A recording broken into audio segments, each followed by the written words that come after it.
Thank you for being here at this evening of tremendous importance. I want to start by saying that I really wasn't supposed to be here tonight. What? How could I possibly not be here when Chabad of Columbus sponsored the event and invited you all?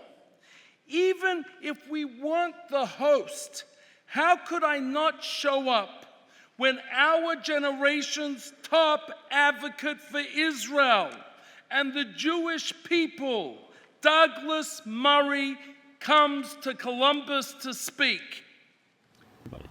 Your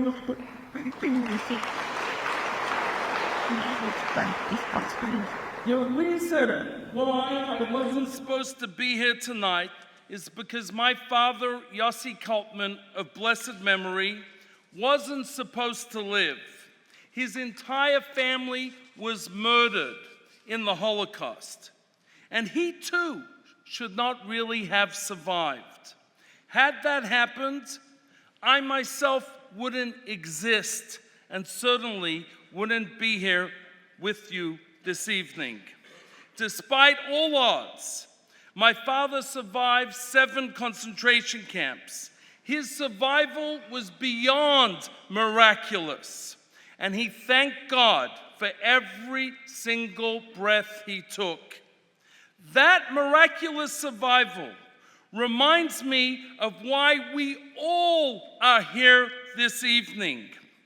Israel is a land surrounded by enemies on every single border.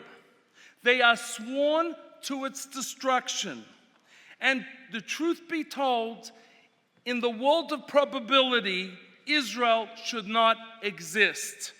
Our sages have compared Israel to a lone sheep surrounded by 70 hungry wolves. And the only reason we survive is because God is the active shepherd protecting us. The Lubavitcher Rebbe would say again and again, quoting the first Rashi, a biblical commentator on the Torah, that Israel is ours because it is the land that God gave the Jewish people.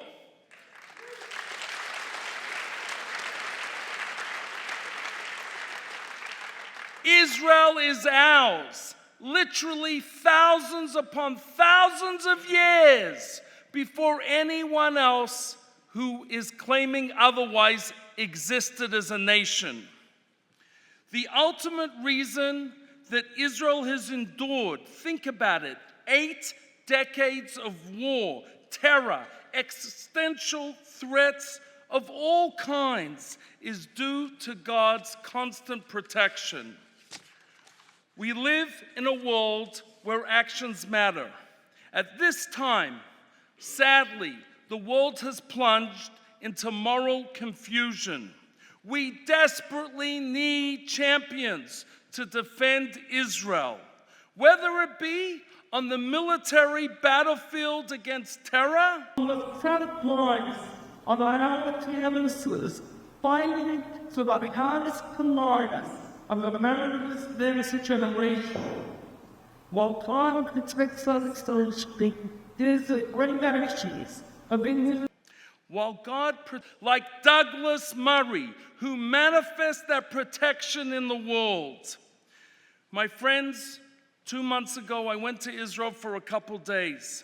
And even before I unpacked my bags, I went to Yad Vashem, a museum in Jerusalem where they have the righteous among the nations, people who protected Jews at our darkest hour.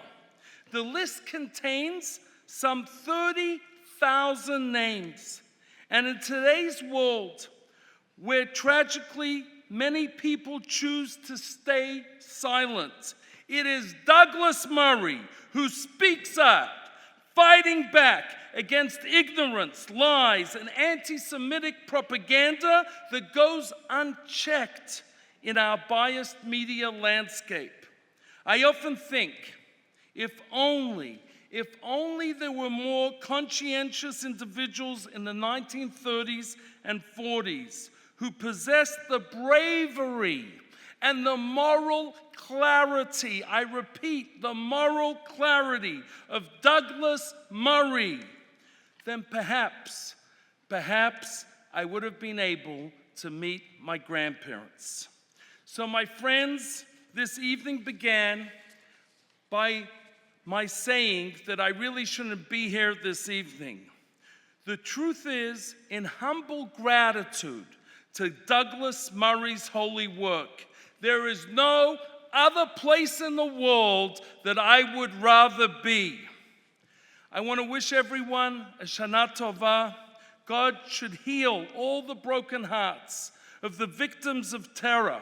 God should protect the brave soldiers of the IDF.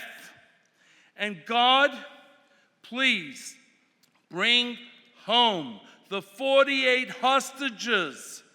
And when you're bringing home the 48 hostages, bring us all home, once and for all, to Jerusalem with Mashiach speedily in our times. Thank you.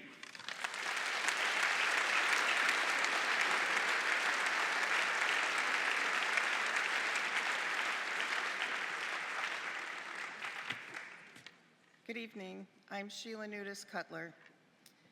There are moments in history when individuals rise above the noise of the world, not for fame, not for accolades, but because their hearts and souls are right and compelled to defend what is right, to stand where others falter, to speak where others are silent. Our world is currently upside down, clouded by misinformation and outright lies. There is a voice that has been a steady flame, illuminating the path of justice. Douglas Murray has been an invaluable ally to the Jewish people. He has stood with us in moments of triumph and in moments of despair, always unwavering courage and a profound sense of dignity. His courage is not theoretical, it is lived. He embedded with the IDF in Gaza and in Lebanon. He went to the front lines. He saw with his own eyes the hate, the indoctrination, and the savagery our people faced. And rather than turn away, he chose to tell the world the truth that too many are too ignorant or too unwilling to face. His actions have reminded us that even in a world where anti-Semitism is spiraling out of control, he has refused to let darkness prevail. He reminds us that we are not alone. Mr. Murray has authored several best-selling books on politics, culture, and radical Islamic immigration. In 2024, he received special recognition from the President of Israel, Isaac Herzog, for his support and reporting on Israel and his efforts to combat anti-Semitism. When others have turned away from our suffering, he has leaned in. When our history has been distorted, he defended it with his eloquence and conviction. When the state of Israel has been attacked, not just in war, but in appalling words, he has stood as its champion, reminding the world that it is not just a homeland, but a promise that never again will the Jewish people be left defenseless. Our moderator for tonight's program is Mr. Phil Derrow. Phil is a lifelong resident of Central Ohio, a retired business owner, two-term elected member of the New Albany-Plain Local Board of Education, and now writes a bi-weekly column for the Columbus Dispatch, part of the USA Network. An important part of Phil's family philanthropy is supporting social discourse initiatives like this one in the New Albany schools and at The Ohio State University. Please join me in watching the following video.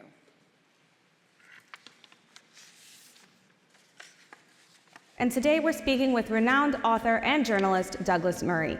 Douglas has been a leading voice throughout the Israel-Gaza war, having spent weeks speaking to survivors, former hostages, IDF officials, and even Prime Minister Netanyahu. Douglas has also been one of the most outspoken voices of sanity in the international media when it comes to the extreme accusations that are often lobbed against Israel. Your reporting from both Gaza and Israel in the aftermath of October 7th was superb.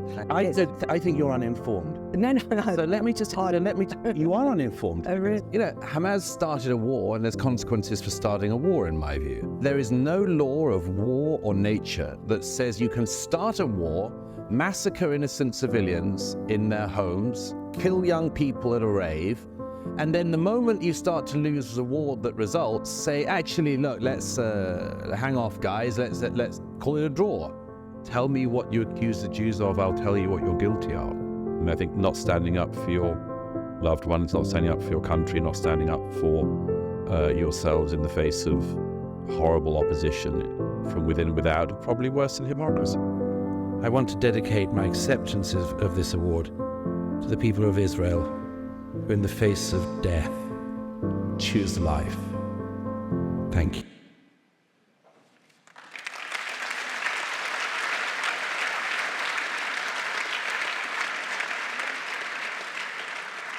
Ladies and gentlemen, I'm extremely honored to present to you Mr. Phil Derrow and Mr. Douglas. I am extremely...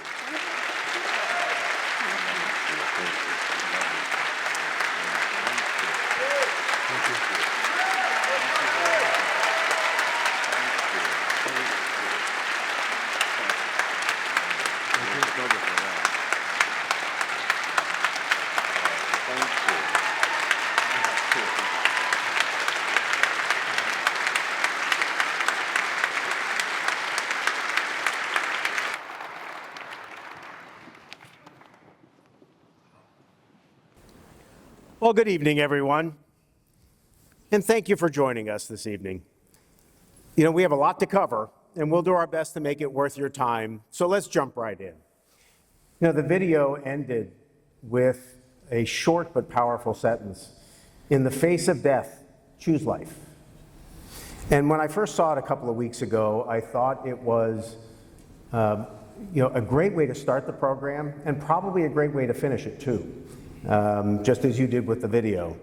But as much as you probably would have liked to, you didn't make those words up, right? They have a long history.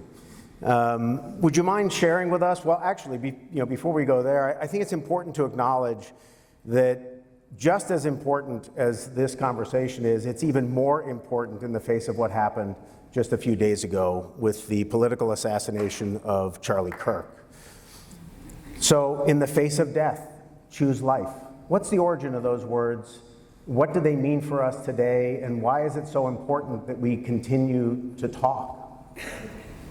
First of all, thank you, Phil, and thank you, all of you.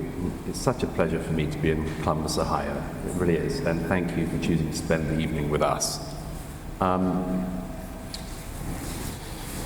Of course, the invitation to choose life is perhaps one of the key cornerstones in Scripture that the Jewish people, and I think the whole Judeo-Christian world, has learned an enormous amount from.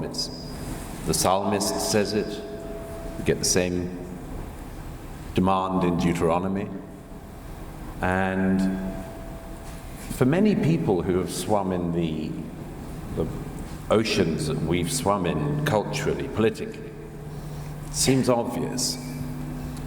Why would you not choose life? But there are groups in the world, always have been, who have a different set of values.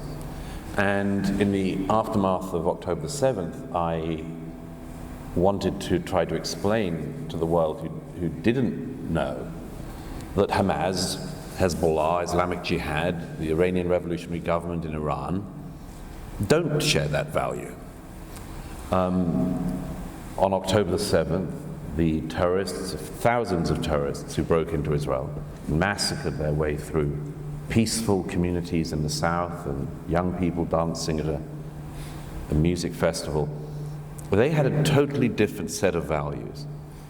And that value is one that has very often been said by them, was said by the head of Hamas many times, which was, They, the Jews, the infidels, they value life, but we value death more. And the taunt they used to say, some of them still do, is, we love death more than you love life. And in my 25 years or so now writing about these issues and others, I'd often heard that. I'd heard it from Al-Qaeda when they attacked this country in 2001. That was one of the taunts of Osama bin Laden. We love death more than you love life. I heard it when terrorists massacred their way into the newspaper offices of Charlie Hebdo in Paris in 2015, when suicide bomber blew up at a Manchester Arena concert given by Ariana Grande in 2017. I'd heard this for years, and it always seemed to me to be an almost unsolvable taunt. You know, if somebody says, you know, your weakness is that you value life, I thought, what can you do in front of a death cult like that? What can you do in front of a movement so hateful that it literally wants death not just for its enemies but also for themselves? There's an easy-ish answer to the second bit, which is if somebody loves death so much you can help them. But there's also just this civilizational challenge. What does it mean? How can you counteract that? And I actually realized in the period that I was living in Israel for most of the year and a half after October 7th, I realized that the people of Israel had given the answer, which is there's nothing wrong in loving life this much. In fact, it's going to be why we win.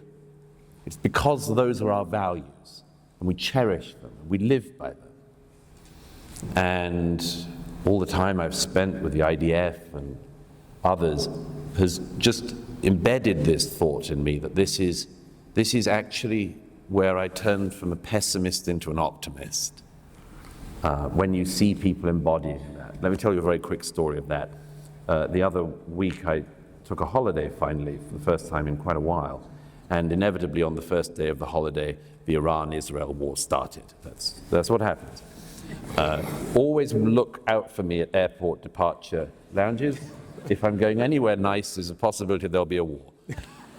And in the middle of that war, of course, you know, I was getting lots of videos and messages and checking in on friends in Israel as the Iranian ballistic missiles were raining down. And I was so moved by the response of the citizenry of Israel. I've seen this many times, and many of you will have seen this if you visited, that even in the bomb shelters, with ballistic missiles landing on Tel Aviv, the videos I was being sent by friends were of young people, old people, dancing and singing and keeping up their spirits in the midst of this. I said to one friend, I got a video, she sent us some young women dancing with an Israeli flag, a bewildering variety of backgrounds. It would have amazed the social justice warriors who seem to think that Israel is an all-white society, but let's come back to that. They were dancing and keeping their spirits alive, and I said to this friend, in the last couple of years I've been trying to popularize the term death cult to describe Hamas and the Iranian Revolutionary Government and others, and I said to this friend when she sent that video, I said, the world's biggest death cult just met the world's greatest life cult, and the life cult's going to win. And I believe that very strongly. On the issue of the terrible events of the past week, there's much to be said about this and much to think about on it. It was a devastating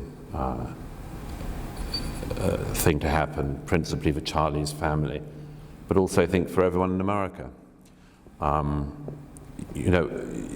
One of the foundational virtues of this republic can be found in what Alexis de Tocqueville, the great 19th century French writer, observed when he came to America in the 1820s.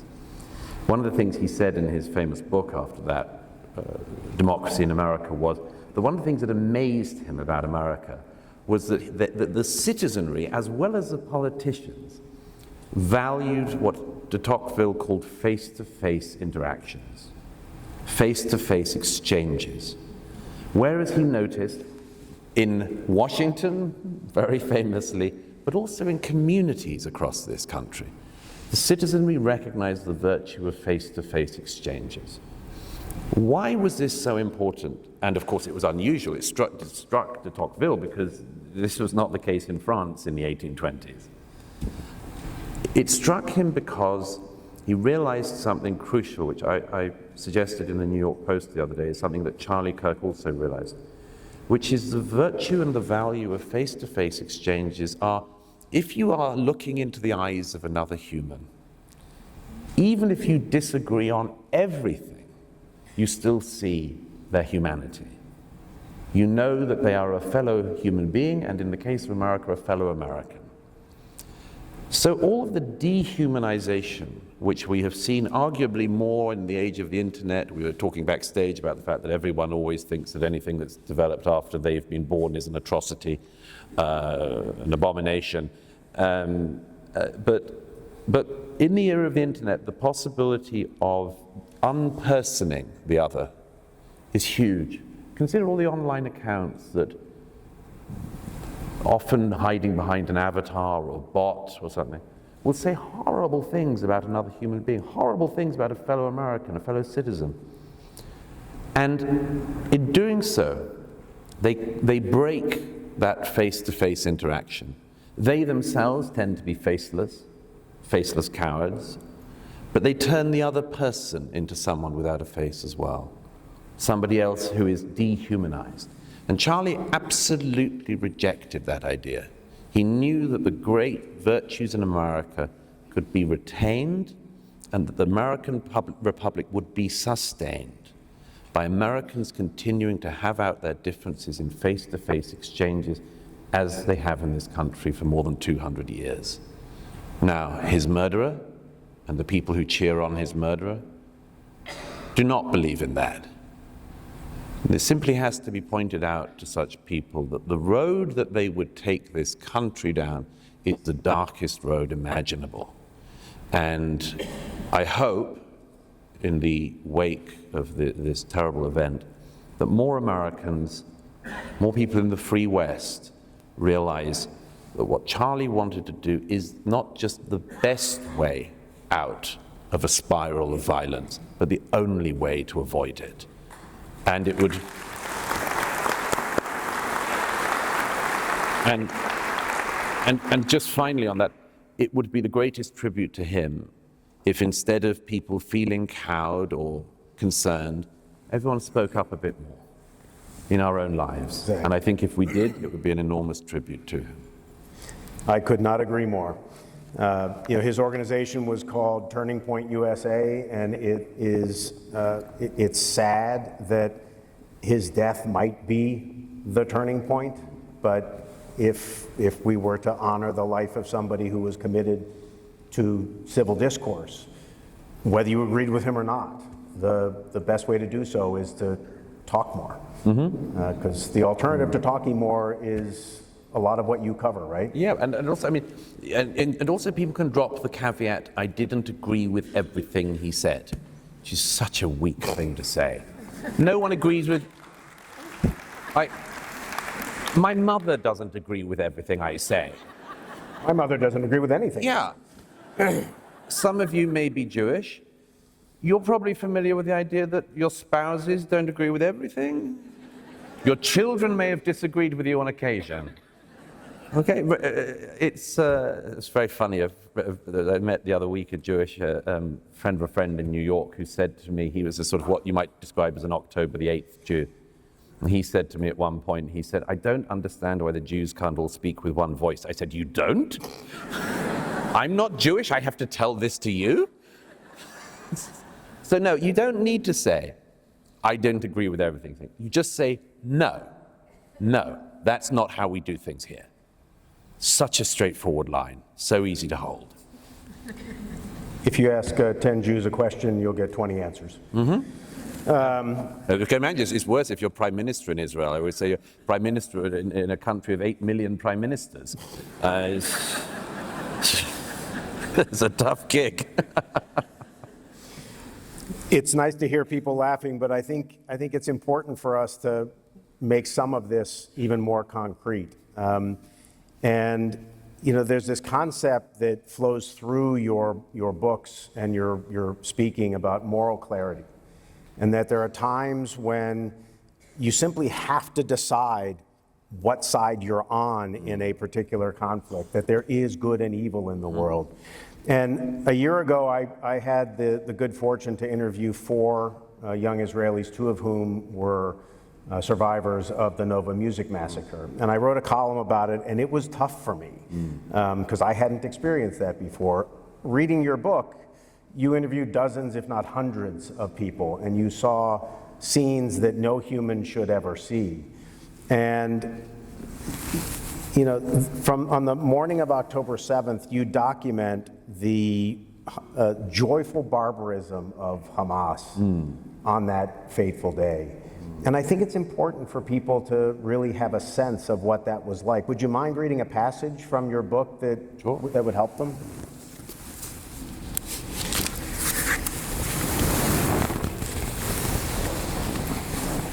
Oh, yes. This is from the introduction. One of the recordings from the 7th, from the atrocity videos, was a recording of one of the terrorists who'd got into the kibbutz of Mefal Sim, a community of just over 1,000 people in the south of Israel. In the midst of the attack, the terrorist made a phone call back to his family in Gaza. The excitement in his voice was obvious. "Hi, Dad," the 3-minute call begins. "Open my WhatsApp now, and you will see all those killed. Look how many I killed with my own hands. Your son killed Jews." The father replies, "May God protect you." The son is exultant. "Dad, I'm talking to you from a Jewish woman's phone. I killed her, and I killed her husband. I killed 10 with my own hands." He goes on and on, repeating himself, boasting, "Dad, I killed 10 with my own hands. Put Mum on." "Oh, my son, God bless you," say the parents. Their son keeps making the same boasts to his mother. "I wish I was with you," she replies. "Mum, your son is a hero," he boasts. "Kill, kill, kill." Next, the man's brother comes on the line, and the young man brags to him too. "I killed 10, I swear. Hold your head up, father, hold your head up." One of the men on the other end says, "Come back, come back." "What do you mean, come back?" replies the son. "There is no going back. It is either death or victory."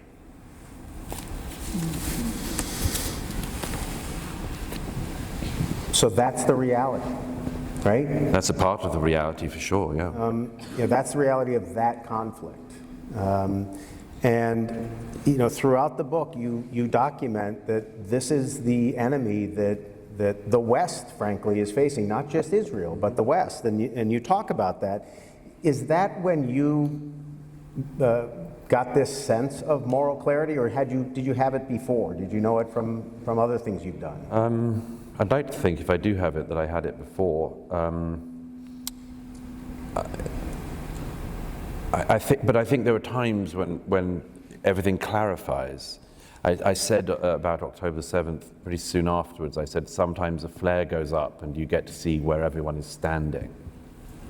And I think that was very much the case on October 7th. I was at my home in New York, and on October the 8th, I'd heard there was going to be a protest in Times Square down the road.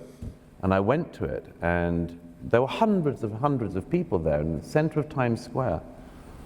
And what were they demonstrating about? They weren't demonstrating against Hamas. They weren't demonstrating in support of the people as the massacre was still going on. They were supporting Hamas. They were waving banners in the center of New York, praising the ongoing massacre.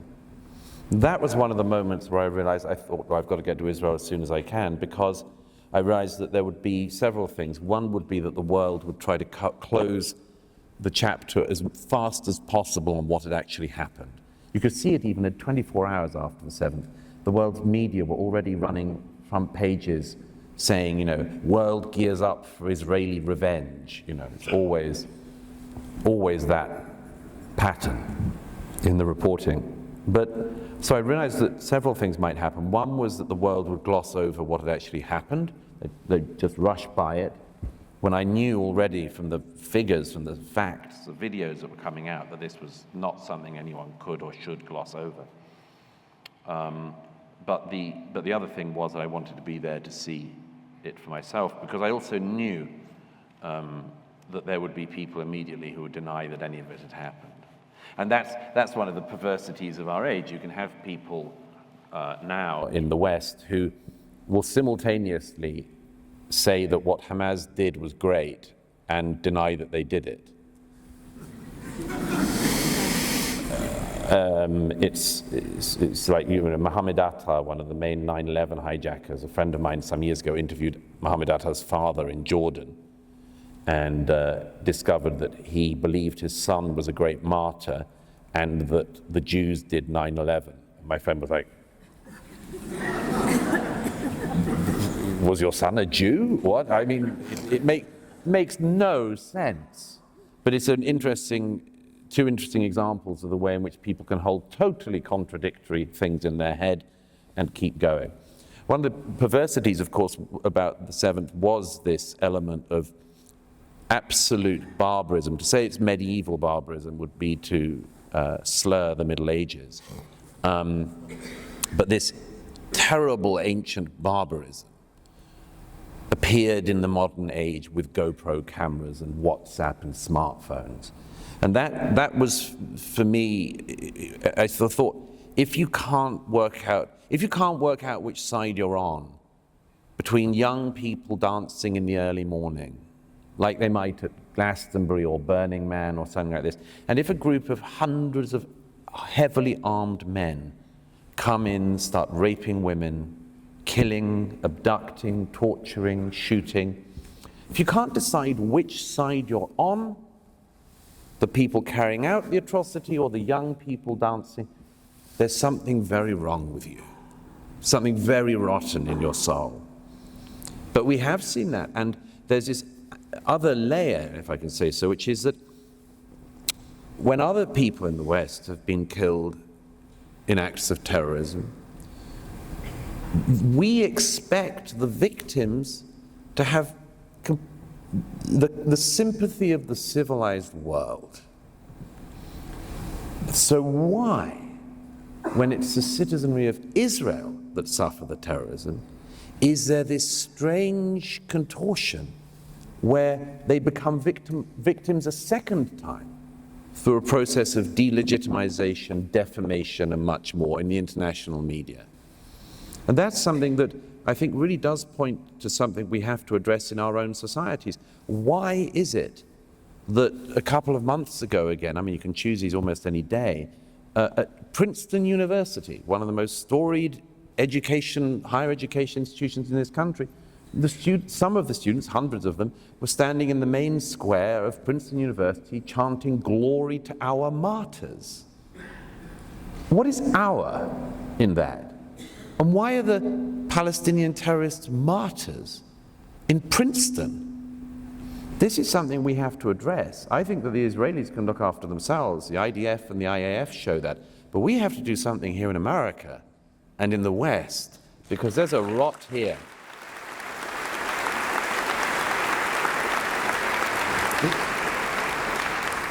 You asked why. Do you have an answer? Because I don't really have an answer, and I haven't talked to anybody else that has an answer. Why do young people in particular, why have they many of them, seemingly embraced an ideology that is about as illiberal an ideology as it could be, that is truly evil, that runs against everything that they theoretically stand for, yet here they are? I mean, why? It is an extraordinary question, and it needs to be answered. There are several possible answers. The main one is, of course, that in America, as in Britain, which you can tell is where I'm from, in most countries in the West, I was in Canada the other day, they have absolutely the same problems there. We do have this problem of good parents, nice parents, sending their children to university where they become stupider and more wicked. And I have a professor that I work with who's in the audience tonight, so Right, okay, well. hopefully he's not offended. I'm sure it's not. There are good people, but I mean, it's quite something that, your parents remortgage the house and you come back and tell them how the world works after one term. But I mean, there has just been an intense indoctrination. The reason, all of the figures bear out what you say. All the polls bear out what you say. There is an age and a demographic problem in this country of their views of terrorism, the use of violence. If you look at the percentiles of the American population who believe that violence is an appropriate response to speech you don't like, it's way down as a minority view in every group other than the young. Well, that's something we have to address. And all of these things are connected. All of them are connected. You wouldn't, if you didn't have that view of violence, then you wouldn't be having Jewish students chased across campuses in the US with people screaming, "Go back to Poland," and the people screaming, "Go back to Poland," believe they are anti-racists. So it's all got tied up, and I have two main explanations for it. One is this intense indoctrination of young Americans, I say, where it's worst if they go to university, is that they get taught this idea that the world is effectively about oppressor and oppressed. It's about victims and victimizers. And they get this whole, if you don't mind my saying so, BS ideology fed to them. And it believes that any problem in the world, in fact, any place in the world, you look at it, you work out who is the oppressor, who is the oppressed, and then you side with the person who's oppressed. Now, this system doesn't work, by the way, and of course it breaks down under its own contradictions, and there are masses of places in the world they don't bother to look at because it would frankly be too complicated.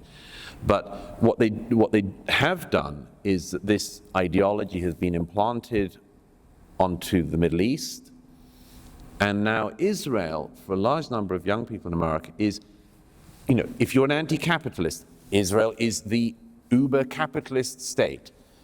If you are anti-white supremacist, as if that's a very brave thing to be in the 2020s, you can say, well, Israel is a white supremacist state. Again, you've never walked down the street in Tel Aviv.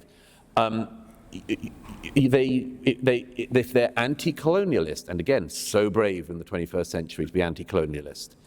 By the way, if they did want to be anti-colonialists, they could try to object to the Chinese Communist Party being a colonizer across Africa, but let's park that. Or they could be anti the Iranian revolutionary government colonizing the Middle East, but again, park that. If they are anti-colonialists, they look at Israel and they say Israel is the most colonizing power. If you are anti-genocide, which is another great, brave label these people give themselves, then they can say Israel is the one committing the biggest genocide. And that's what they do. It's like Israel is the place they can pour all of their discontents and all of their ill-thought-through ideology onto as the ultimate expression of all the things that they are believing that they are against. But I think there's one other thing that needs to be said about this. There was a clip, I think, in that video of a quote that I was stunned by when I came across it some years ago, in the middle of a great novel of the 20th century called Life and Fate by the late Vasily Grossman. He's a great hero of mine. He was a Soviet Jewish war reporter and novelist, and he was the first journalist into Treblinka, and he covered the Battle of Stalingrad. He was an amazing man. But in the middle of Life and Fate, which is his sort of war and peace of the 20th century, he devotes 3 pages to the question of anti-Semitism, and it's spellbinding. Why does he stop the narrative between Stalingrad and the death camps to address the question of anti-Semitism? It's because he realizes that this is the pivot on which the century is turning. And it's such a brilliant passage, but one of the things he said, he basically says everything, I mean, there's a lot to be said about anti-Semitism, but he basically says distills everything that needs to be said in those pages. One of the things he says is it can be found absolutely everywhere. This is what he says. He says, it can be found absolutely everywhere. It can be found in the Academy of Sciences and in the games that children play in the schoolyard. But the great observation he makes, it comes after that. He says, everywhere it tells you about the person who suffers from it and nothing about the Jews. And then the great kicker, he says, tell me what you accuse the Jews of, I'll tell you what you're guilty of. Now, in his own time, he had many examples of that. And the most recent one that Grossman had was the Nazis. He makes the point that the Nazis throughout the 1930s and 1940s said that the Jews were racists who wanted to take over the world. They're only describing themselves. But that had been the case throughout history. Now, how does that apply to today? Because young Americans, young people in the West, as I say, it's the same in Canada, same in Britain and in Europe, but it's maybe worse in America. Young people in our countries have been taught that they live in a country which is based on genocide, white supremacy, colonialism, ethnic cleansing, and all these other things. They have been told that that's the American story. And I wrote 2 books back in The War on the West. I wrote there when I was looking at that phenomenon, which is just so ahistorical and smear of this country's history. But I said then, there will be a consequence of this movement, because if you teach people that they're guilty of things they haven't done, it will pour out somewhere. Because the thing about, even if a country had done those things, there is no way to break the cycle on it, because there is no one alive to ask for forgiveness and no one alive who could get forgiveness given to them. So you simply have guilt taught to people for something they haven't done, which they're told their forebears did. So that an Asian American in the 2020s can be told that they're responsible for Jim Crow. And they're meant to, well, what can I do about it? Nothing. That's going to burst out somewhere. And I believe that the world has seen how it bursts out. It burst out after October the 7th, where all of these young people were accusing Israel of these very familiar things. That Israel was ethnic cleansing, genocide, white supremacist, colonialist. That's why I said you need to slightly tweak Grossman's line for this generation. Tell me what you accuse the Jews of, I'll tell you what you've been taught that you are guilty of. That's what's going on. They believe that they can get rid of any historical guilt by fighting like hell to delegitimize the one Jewish state in the world. What they think they'll get at the other end, they haven't thought through. Why it would be the case that if another Palestinian state is created, trans people everywhere would be free, no one knows. Yet to be decided. But that's effectively, it's a utopian dream that's very badly thought out. But I think we can say something very clear to the people who believe that. You say, you know what? The Jewish people do not exist in order to be a beating up mechanism for you to work out your parental issues on. That's not why they're there. Don't use the Jews or the Jewish state as a projection mechanism for the unhappiness of your own life.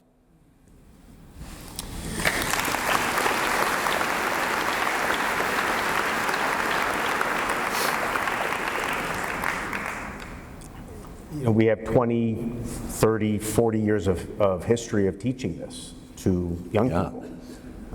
Is it 20, 30, 40 years of teaching to get out of it, or is it going to take something more, something awful? I'm hoping it can be done faster than that. But, it's the great Irish satirist Jonathan Swift, who wrote Gulliver's Travels, had a great line that You're I gonna often take my line. Oh, really? He had a great line I'm very fond of, which he said once, you cannot reason a man out of a position he was not reasoned into.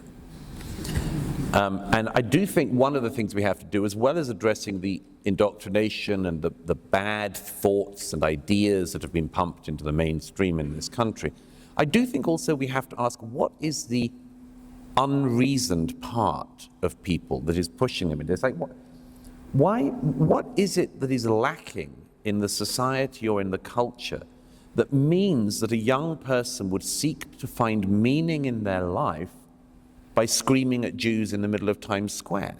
Like, what has gone wrong? And I think that that actually points to a great meaning deficit in our societies, which we need to fill.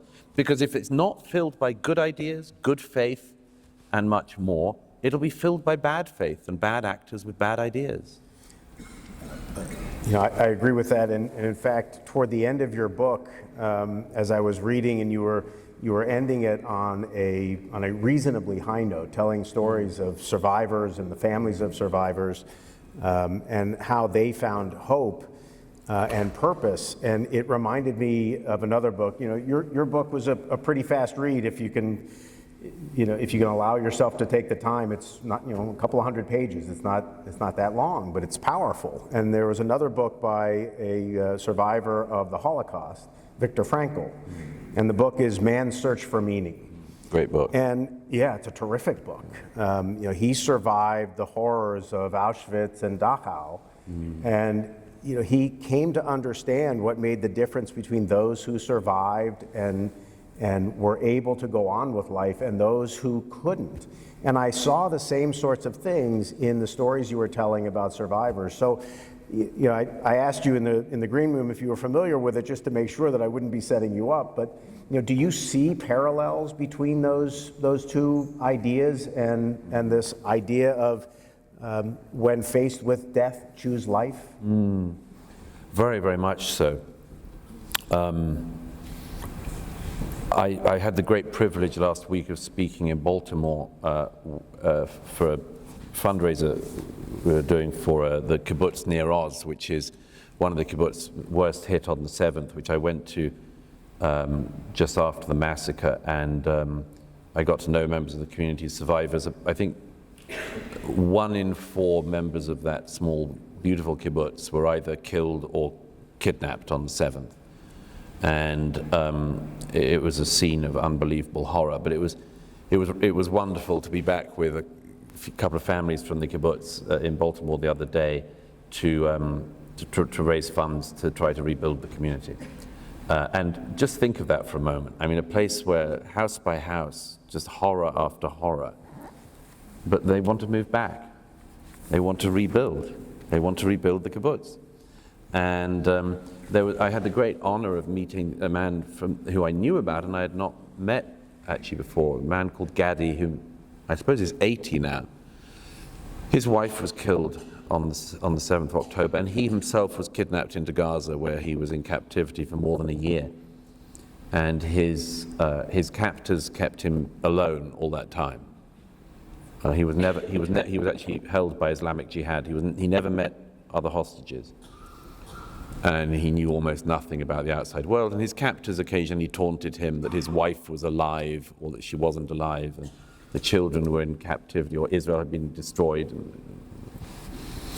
But I said to him at one point, we were talking, and I said, the obvious question is how did you get through it? And it was so moving because he said, it's the younger people who are kidnapped, including the people who are still in captivity, unbelievably. Even now, almost 2 years on. He said, it's the younger ones I fear for more. And I said, why? And he says, I'm an older man now, and I have a lot to draw on. But I worry about the younger ones. But one of the things he said was, I said, but how, just help me understand how on a day-to-day business. He said, because I never gave up. I just never gave up. I knew I'm going to go home someday. Now, it goes back to one of the things that Viktor Frankl points to is, yes, the question of whether or not in the worst of imaginable situations you give up or not. That actually comes back to where we started about choose life. Because, again, it seems like such an obvious statement, but if you do believe in life, if you do believe in the value of life, the meaning of life, that life has a meaning, you can, as Gadi showed, you can get through anything. And that, in the end, it's a crucial thing for a society, for a culture to dwell on. It's like, do we actually value life in our society? Or do we give up on it or make it, contingent on other things? And one of the things I see in Israeli society, which I've marveled at for a long time now, but never more so in the last couple of years, is the extent to which that biblical junction, choose life that you and your descendants might live, is lived out in so many ways, and even in the most horrific circumstances. You know this, Phil, because you've read the book, but I quote at one point in the book a remarkable woman. She is the mother of one of the 3 Israeli hostages who in December 2023 managed to escape from the building they were in the middle of a big firefight, and they were accidentally shot by IDF soldier. And it was from a unit, a very young unit, a sort of basically second year in the military, called the Bizlach. And it was a terrible era. I mean, if anyone doesn't know, what's called the fog of war is called the fog of war for a good reason. By the way, I might lighten it for a second by saying I have a great friend from Britain called Colonel Richard Kemp, who some of you may have seen over the years. He's a great man. He's a former colonel in the British Army, served in Afghanistan, Northern Ireland, and so on.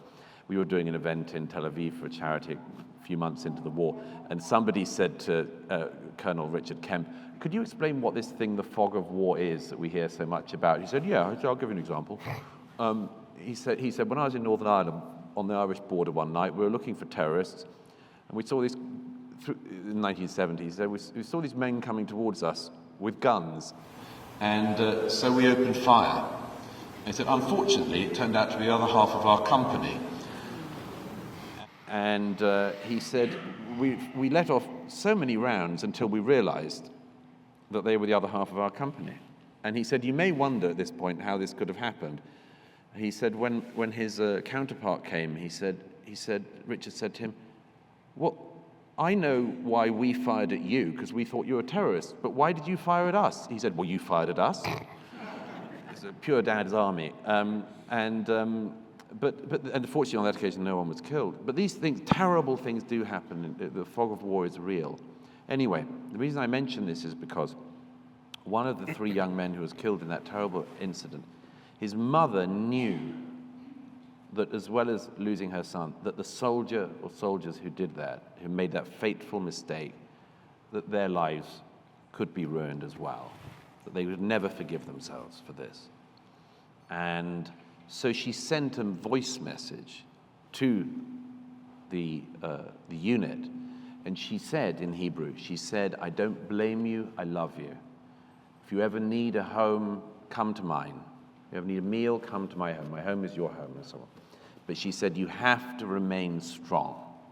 You have to remain strong and not let this demoralize you.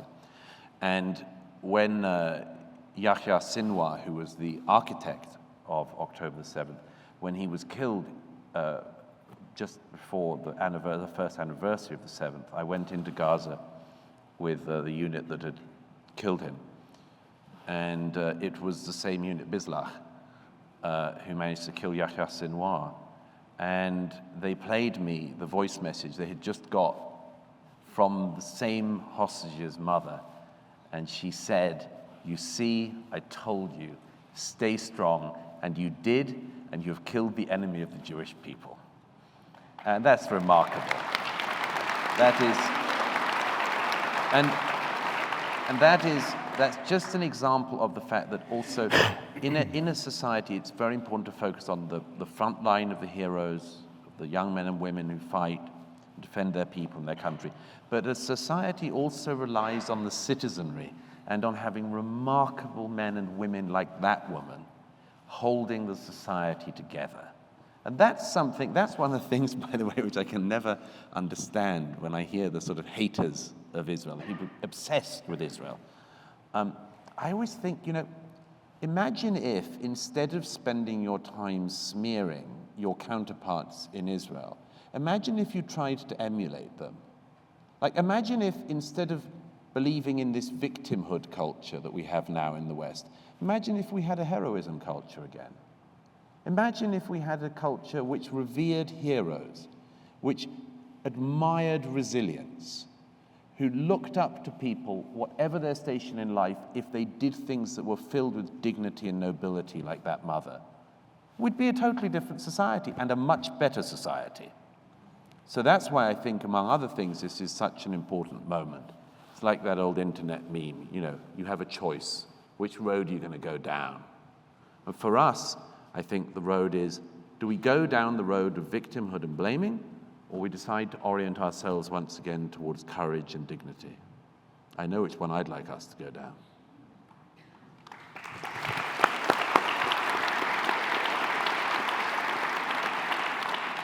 I'd like us to go down that road as well, and unfortunately, our time is up for the evening. I have 3 more pages of questions that we're not going to get to. We can do one.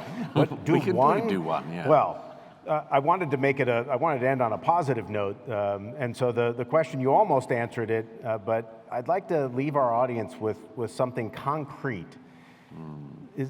Do you have something concrete that people in the audience tonight can do in their own lives to take the message that they've heard tonight, to take their thoughts and their views and do something about it? Something concrete.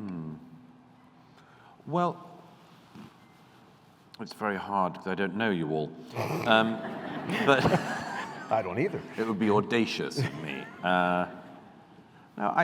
One thing I do think, slightly where we started off, I genuinely do believe that everybody who has a voice has the opportunity to make a difference. And I know from my own life that, so sometimes people think, well, because this person disagrees with me on that, it's hopeless. But actually, if you bring the facts to the table, So sometimes people think, well, because this person disagrees with me on that, it's hopeless. But actually, if you bring the facts to the table, if you bring clear moral thinking to a subject, you can, at the very least, plant a seed of doubt. And I know that that's the case because it's been the case in my own life. All of you who have ever been married will know that if you have a row, it's likely that if one believes they're right and the other believes that they're right, that the one who was wrong will not immediately admit it. I don't know if that rings a bell with any of you, but very rarely, if it's something provably wrong, you definitely didn't turn on the dishwasher. Yes, I did.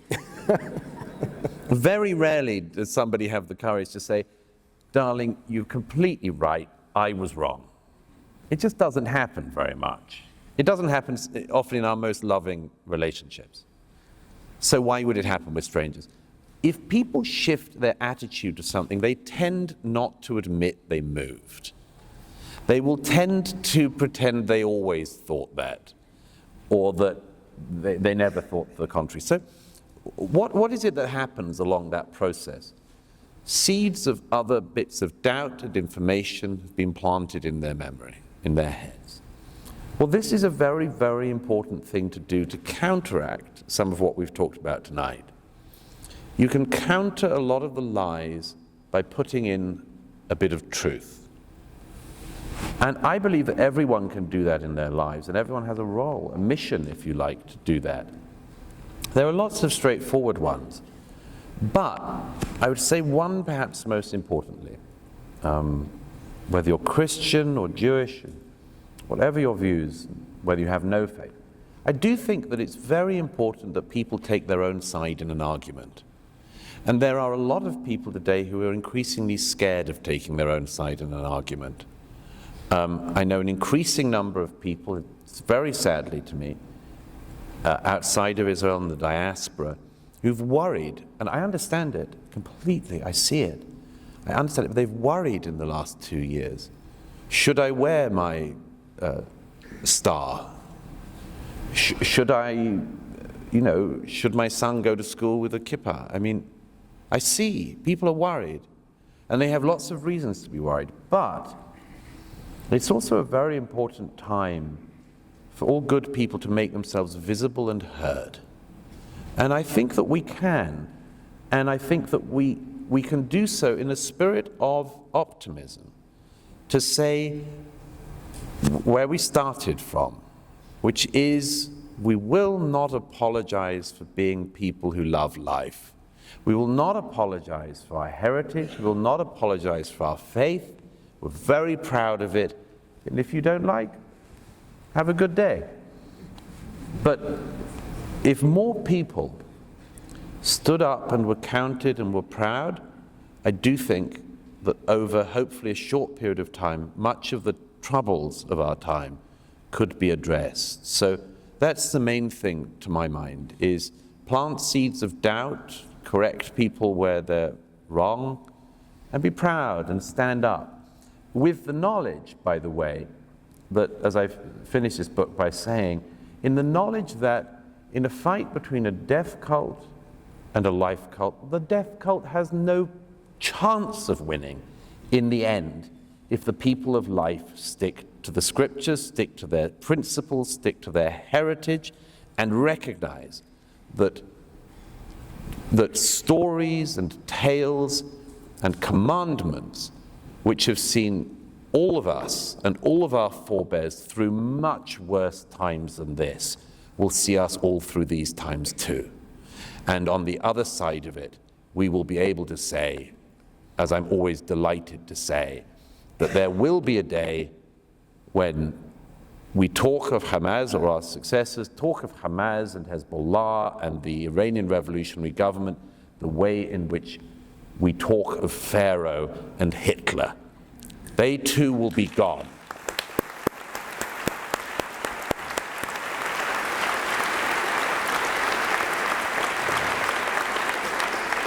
Well, you actually answered 3 of my questions right there. So There you go. that's a great way to answer. I appreciate it. Our time really is up. I'd like to thank you, Douglas, for your courage in reporting from some of the most difficult and horrible places on earth. I'd like to thank the audience for coming out and being a terrific audience. And with that, good night. Thank you. Thank you so much. Thank you, Phil. Thank you. I really enjoyed that. That was Great. Thank you.